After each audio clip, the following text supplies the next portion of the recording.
तो आज का हम लोग का टॉपिक है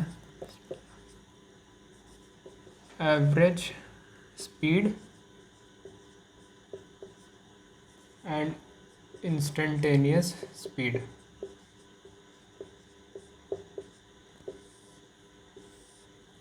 ठीक है, तो देखो कोई भी अगर ऑब्जेक्ट अगर मान लो एस डिस्टेंस ट्रैवल करता है, ठीक है, और उसका टाइम इंटरवल तुमको हम बता दिए। मान लो वो T1 से स्टार्ट करता है और T2 पे अपना ख़त्म करता है, ठीक है। तो जो टाइम इंटरवल कितना होगा, T2 minus T1। Time interval होगा T2 माइनस T1। अब ये दोनों को तुम डिवाइड कर दो, टोटल जो डिस्टेंस कवर किया है और उसको टाइम इंटरवल से, तो तुमको मिल जाएगा एवरेज वेलोसिटी। इसको VAB से रिप्रेजेंट करते हैं, ठीक है।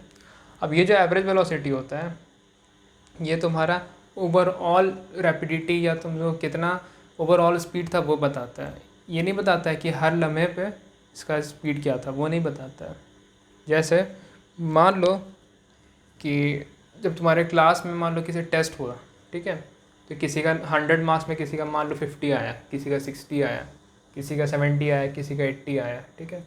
तो बोला जाता है कि एवरेज क्लास का जो स्कोर रहा है इस क्लास का, ये इस सेक्शन का स्कोर रहा है वो क्लास में मान लो वो 70 रहा है। अब इसका ये मतलब नहीं है कि क्लास में हर बच्चा का स्कोर 70 है, ये एवरेज वैल्यू 70 है। अब किसी का 70 से कम भी है, 50 है, 60 है, और 70 से ज़्यादा भी है, 80-90 भी हो सकता है एक का दुक्का बच्चा का, ठीक है। तो तुम जैसे देखती हो एथलीट लोग होता है जब वो रनिंग करता है तो शुरुआत में धीरे धीरे क्या बोलते हैं रन करता है वो, ठीक है, फिर धीरे धीरे फिर आहिस्ता आहिस्ता करके वो अपना स्पीड बढ़ा लेता है। अब मान लो कि वो 100 किलोमीटर पर आवर की स्पीड से रनिंग किया एथलीट, इसका ये मतलब नहीं है कि वो स्टार्टिंग से ही अपने इनिशियल फेज से ही वो 100 किलोमीटर से स्टार्ट किया होगा, नहीं, वो एकदम ज़ीरो से स्टार्ट किया वहाँ से, ठीक है। पहले हो सकता है 1 किलोमीटर पर आवर स्पीड से चल रहा होगा, पहले जॉगिंग कर रहा होगा, जॉगिंग के बाद धीरे धीरे वो स्पीड बढ़ाते बढ़ाते अब वो 100 से भी पार ले गया होगा, ठीक है। तो अगर एवरेज बोल रहे हैं हम लोग 100 किलोमीटर पर आवर, तो कोई ज़रूरी नहीं कि हर लम्हे पर 100 किलोमीटर होगा, हो सकता है किसी लम्हे उसका कम होगा 100 से, किसी लम्हे 100 से ज़्यादा होगा, ठीक है। तो ये होता है एवरेज स्पीड, ठीक है। अब तुमको देखना है कि इंस्टेंटेनियस स्पीड क्या होता है, मतलब किसी, अब तुम बोलिए टाइम इंटरवल में, मान लो ये इंटरवल हो सकता है 10 सेकंड का, 1 मिनट का, 1 घंटे का, लेकिन तुम अगर तुम चाहो कि नहीं हमको पर्टिकुलर इंस्टेंट पे बताइए, कि मान लीजिए जो आपका जो क्लॉक स्टार्ट हुआ कि 10वें सेकंड पे कितना स्पीड था, 5वें सेकंड पे कितना स्पीड था, हमको वो फाइंड आउट करना।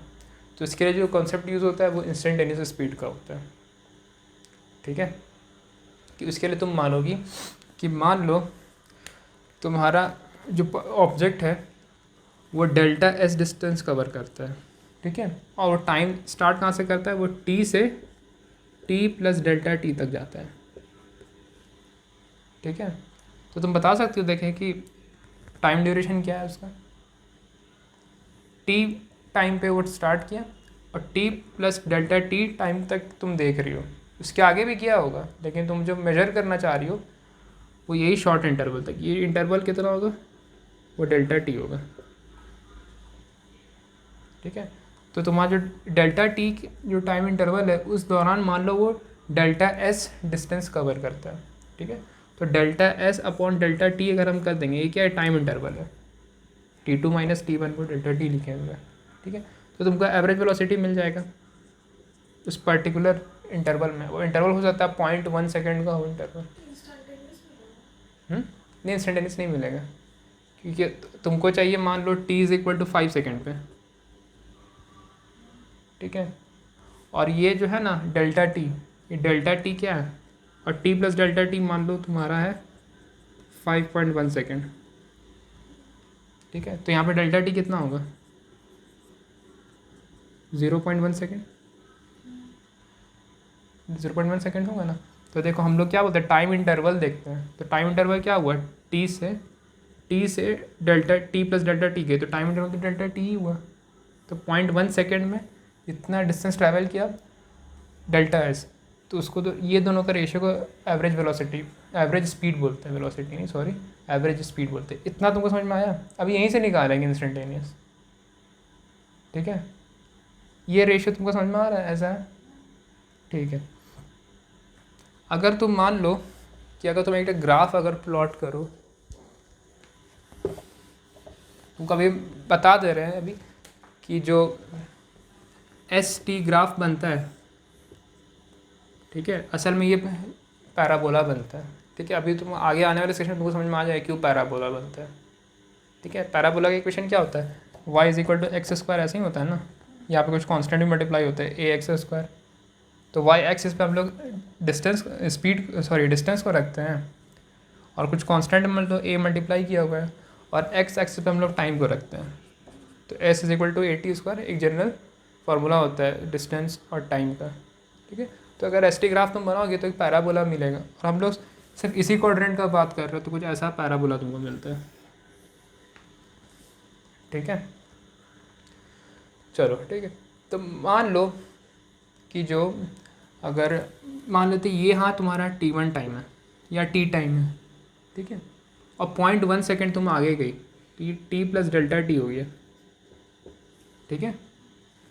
और यहाँ पर अगर तुम देखोगे इस t के कॉरस्पॉन्डिंग डिस्टेंस का वैल्यू क्या है, ठीक है।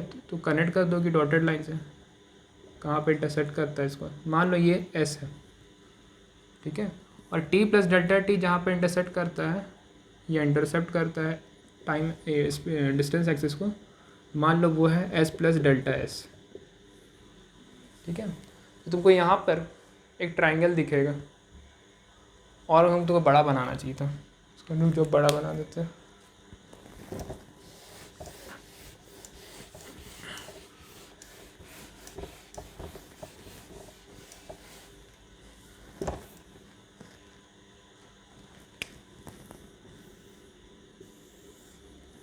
ये तुम्हारा डिस्टेंस एक्सिस, ये तुम्हारा टाइम एक्सिस, और ये बन रहा है तुम्हारा पैराबोला,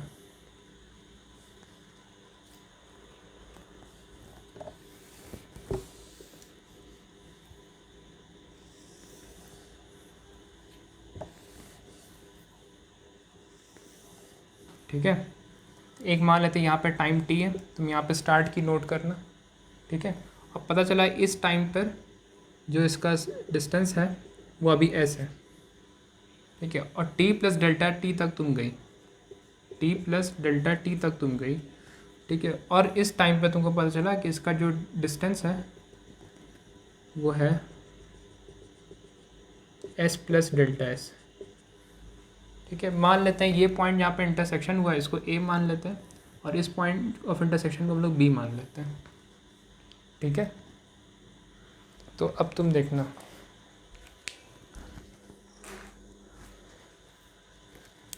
यहाँ पर तुमको हम एक चीज़ दिखाते हैं। मान लो यहाँ से एक लाइन जो है, ये वाला जो लाइन जा रहा है डॉट लाइन, इसको तुम आगे प्रोड्यूस करो, यहाँ कहीं पर इंटरसेक्ट करेगा, ठीक है। मान लेते हैं ये पॉइंट है तुम्हारा C, ठीक है, और ये A से B एक लाइन कनेक्ट कर देते हैं हम लोग, ठीक है। तो तुमको एक ट्रायंगल दिख रहा है ABC, ये राइट एंगल ट्रायंगल है, ठीक है। अगर तुमको AC का लेंथ पूछे हम तो क्या होगा, वो डेल्टा टी होगा, और अगर BC का लेंथ हम पूछें तो वो क्या होगा, डेल्टा एस होगा ना, ठीक है। अब अगर तुम यहाँ पर से इस फिगर में से delta S upon delta T का वैल्यू तुम निकालोगे अगर, तो तुमको पता है क्या निकलेगा वो। मान लो ये एक लाइन है, ये एक लाइन है, ठीक है, ए बी एक लाइन है, ठीक है। और लाइन क्या है, वो बोले कि एक कॉर्ड है जो कि इंटरसेक्ट किया है पैराबोला पे, थोड़ा मैथमेटिकल हो रहे हैं हम लोग, ठीक है। एक कॉर्ड पर लाइन किया, इंटरसेक्ट किया, ठीक है। अब ये हॉरिजॉन्टल के साथ कुछ एंगल बनाता है थीटा, ठीक है। अगर उसका तुम tan थीटा निकालो,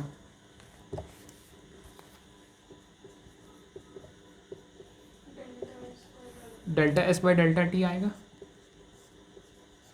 ठीक है। और ये जो tan थीटा होता है वो क्या होता है, वो स्लोप होता है कॉर्ड का, जो कॉर्ड ए बी है उसका स्लोप है delta S upon delta T.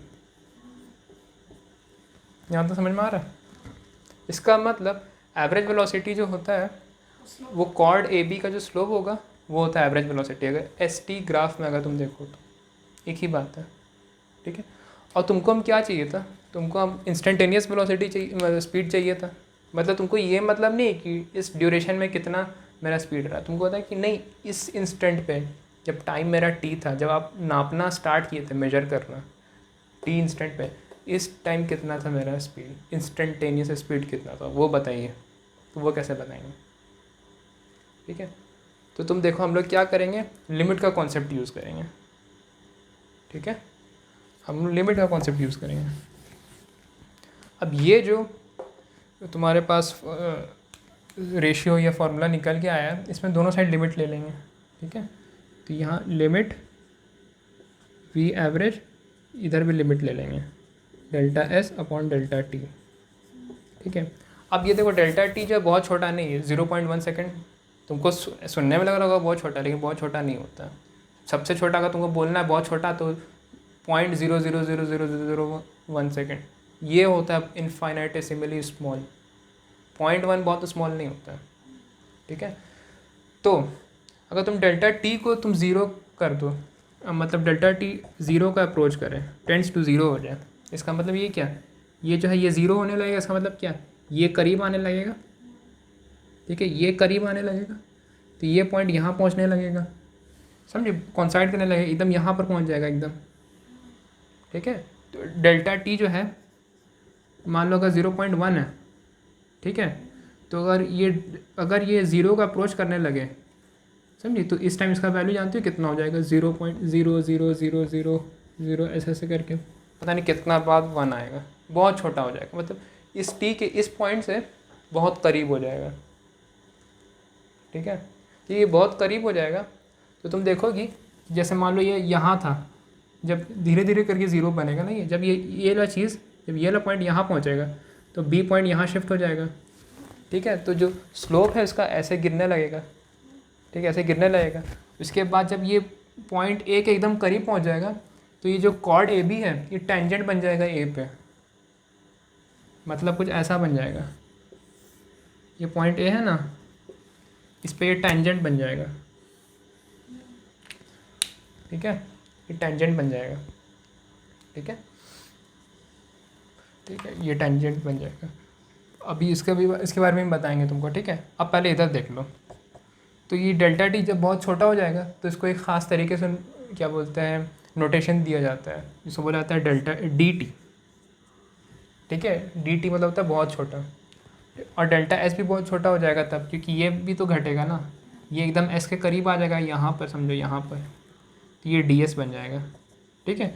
अब ये delta T tends to zero तब होगा ये, ठीक है। तो ये जो चीज़ है तुम्हारा, ये जो चीज़ है इसको तुम नेक्स्ट स्टेप में लिखोगी, ये इंस्टेंटेनियस है, ठीक है।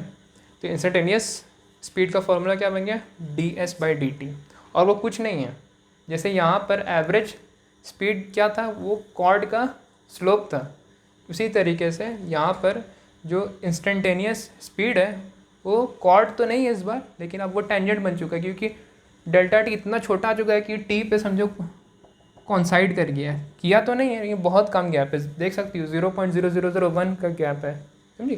तो उसको आप डेल्टा टी से नहीं बल्कि डी टी से डिनोट किया जाता है, ठीक है। और यहाँ पे तो उसी तरीके से जो डेल्टा एस है इसका भी लेंथ कम हो गया है और बहुत छोटा हो गया, डी एस बन गया है, ठीक है। तो इसको तुम स्लोप ऑफ टेंजेंट भी बोल सकती हो, स्लोप ऑफ टेंजेंट एट ए, ठीक है। तो अब तुमको थोड़ा सा समराइज़ कर दे रहे हैं, बोर्ड में जगह ख़त्म होगी इसलिए इरेज करना पड़ेगा।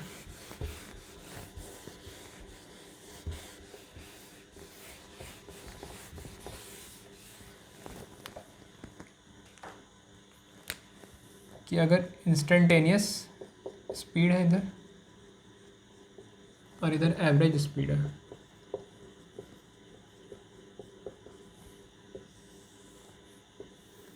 ठीक है। तो instantaneous speed V I N S D S by D T से हम लोग रिप्रेजेंट करते हैं, और एवरेज स्पीड हम लोग delta S by delta T से रिप्रेजेंट करते हैं, ठीक है। और अगर तुम देखोगी, ये फर्स्ट पॉइंट हो गया। अब सेकंड पॉइंट पर तुम देखोगी, अगर इसका ग्राफ, ठीक है, मान लो पॉइंट ए पर है हम लोग, ठीक है, और इस पॉइंट पे तुम टेंजेंट ड्रॉ कर दो, समझिए, मान लो ये टाइम टी था, यहाँ पर ये एस टी ग्राफ है, ठीक है। तो यहाँ पर जो तुम्हारा स्लोप होगा एट पॉइंट ए, वही तुम्हारा इंस्टेंटेनियस वेलोसिटी होगा। और इसको तुम या तो स्लोप फाइंड करो या इस कर्व को डिफ्रेंशिएट कर दो टाइम के रेस्पेक्ट पे। दोनों तरीके हैं, या तो ऐसे निकालो या तो ऐसे निकालो, स्लोप निकाल लो, या तो अगर स्लोप नहीं निकालना है तो कर्व को डिफ्रेंशिएट कर दो, कर्व की इक्वेशन को टाइम से डिफ्रेंशिएट कर दो। दोनों तरीके हैं। और इसका फार्मूला क्या, तो मतलब इसका इक्वेशन क्या होता है, S is equal to A T square, समझो, क्योंकि अभी पैराबोला होता है ये, तुमको बाद में खुद समझ में आ जाएगा क्यों होता है। और इसी तरीके से एवरेज स्पीड अगर देखा जाए और इसमें एस टी कर्व बनाओगे तुम, क्योंकि एक पैराबोला होता है, ठीक है, तो यहाँ पर तुम अच्छा खासा सेपरेशन होगा तुम्हारे टाइम ड्यूरेशन में और डिस्टेंस ट्रैवल में, ठीक है। तो ये टी है, ये टी प्लस डेल्टा टी है, और ये कहाँ पे इंटरसेक्शन वाला वहाँ पे दिखा देते हैं, और टी प्लस डेल्टा टी पर एस प्लस डेल्टा एस है, ठीक है। तो अगर तुम देखो कि ये ट्राइंगल एक बन रहा है और ये पॉइंट ए है और ये पॉइंट बी है और ये एक ट्राइंगल बन रहा है और ये पॉइंट सी है, मान लो, ठीक है। तो ये ए सी है वो डेल्टा टी और बी सी है डेल्टा एस, और ये मान लो कॉर्ड का स्लोप है और कितना एंगल बना रहा है, थीटा एंगल बना रहा है, ठीक है। तो इसका तुम अगर ए बी जो कॉर्ड है उसका स्लोप निकालो तो तुमको एवरेज वेलोसिटी मिल जाएगा, सब जो कि होता है delta S upon delta T. तुमको ग्राफ से नज़र आ रहा है D S by D T, D S by D T अगर तुम करोगे तो स्लोप मिल जाएगा, और वही एवरेज वेलोसिटी, एवरेज स्पीड भी होता है, ठीक है। यहाँ तक तुमको समझ में आया? कोई प्रॉब्लम है, कुछ क्वेश्चन है? ठीक है। अब इसी में तुमको एक और चीज़ बताते हैं इंस्टेंटेनियस ही में से।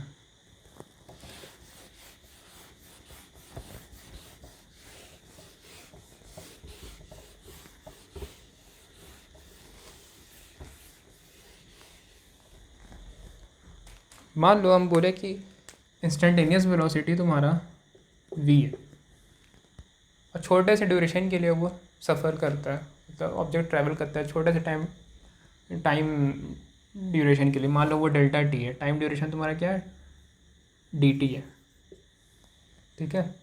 तो तुम बता सकती हो कि डिस्टेंस कितना होगा अगर तुम इसका यूज़ करो। v इंस्टेंटेनियस होता है D S by D T. तो इस छोटे से टाइम ड्यूरेशन में, ठीक है, कितना डिस्टेंस ट्रैवल करेगा उसको ऐसे लिख सकती हो। तुमको हम क्या बोले, इंस्टेंटेनियस वेलोसिटी क्या है, v है, इसको v लिखे और dt को इधर भेज दो तो क्या बन जाएगा, D V D T D S बन जाएगा। और डी एस क्या है, छोटे से जो टाइम ड्यूरेशन में छोटा सा डिस्टेंस जो ट्रैवल किया होगा उसका ये वैल्यू है, ठीक है। इसको हम सुधार के लिख देते हैं, D S is equal to V D T, ठीक है। अब मान लो तुमको कोई बोल दे कि नहीं, अब बताओ तुम कि T1 से T2 के दौरान वो कितना डिस्टेंस ट्रैवल किया। तो क्या करेंगे, जो छोटा छोटा डी एस तुमको मिला है T1 से T2 के दौरान, तुम मान लो एक टाइम लाइन है एक, ठीक है, T1 से T2 तक के लिए, ठीक है। उसे तुम छोटा छोटा पीस में तुम स्लाइस में काट दो, ठीक है। हर का जो ड्यूरेशन हो, हर स्लाइस का जो समझो जो ब्रेड्थ है वो डी टी है, डी टी है, डी टी है, ठीक है। ऐसे ऐसे लास्ट वाला का भी डी टी है, समझी। और यहाँ पे जो कॉरस्पॉन्डिंग डिस्प्लेसमेंट है वो डी एस है, ये डी एस है, ये डी एस है, ठीक है। तो सारा डी एस को तुम ऐड कर दोगे तो एक तरीके से हम समेशन कर रहे हैं, तो दोनों साइड हम समेशन करेंगे और इधर भी समेशन करना पड़ेगा वी डी टी का, ठीक है। और जो समेशन करता है तो कैलकुलस में समेशन को क्या बोलते हैं हम लोग, ये समेशन करोगी तो टोटल डिस्टेंस बन जाएगा, ठीक है। ये यहाँ से यहाँ तक का टोटल डिस्टेंस निकल जाएगा। और इस साइड समेशन करोगी तो ये इंटीग्रेशन का सिंबल लगाना पड़ेगा और ये बन जाएगा वी डी टी, ठीक है। और तुम्हारा लिमिट क्या है, T1 से T2 जाना है तुमको, तो T1 से T2, यहाँ पे तुम ऐसे भी लिख सकती हो T1 से T2, T1 से स्टार्ट कर रही हो T2 पे ख़त्म कर रही हो, T1 से स्टार्ट कर रही हो T2 पे ख़त्म कर रही हो।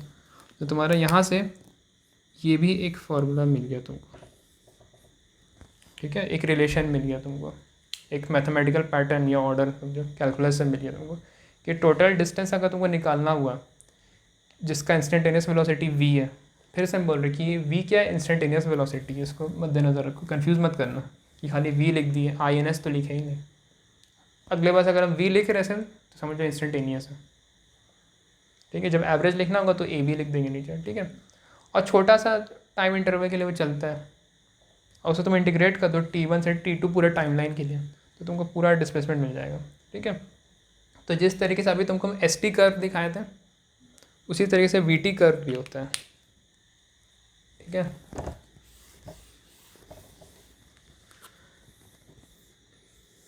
ये वेलोसिटी और ये टाइम, ठीक है। अब इसका कर्व कोई ज़रूरी नहीं कि पैरा ही बोला हो, कुछ भी हो सकता है, एक रैंडम कर्व मान लेते हैं, मान लो कुछ ऐसा है, ठीक है। तुम जानती हो कैलकुलस से कि जो VT और इंटीग्रेशन की वो VT का, ठीक है, ये कुछ नहीं है, VT curve area under the curve है, ये चीज़ समझिए, एरिया अंडर द कर्व। अब मान लो ये है तुम्हारा T1 टाइम और ये है मान लो तुम्हारा T2 टाइम, ये है T1, ठीक है। अब ये area bounded by the curve है, कौन सा curve, area bounded by the VT curve, ये है तुम्हारा VT कर्व, ये है तुम्हारा टाइम एक्सिस, ठीक है, और ये है तुम्हारा एक कोऑर्डिनेट T1 और एक कोऑर्डिनेट T2, ठीक है। इसके अंदर जो एरिया अंडर द कर्व है, ये अगर तुम कैलकुलेट कर ली तो वो तुमको टोटल डिस्प्लेसमेंट दे देगा, ठीक है। यानी ये चीज़ जो है एरिया अंडर द कर्व,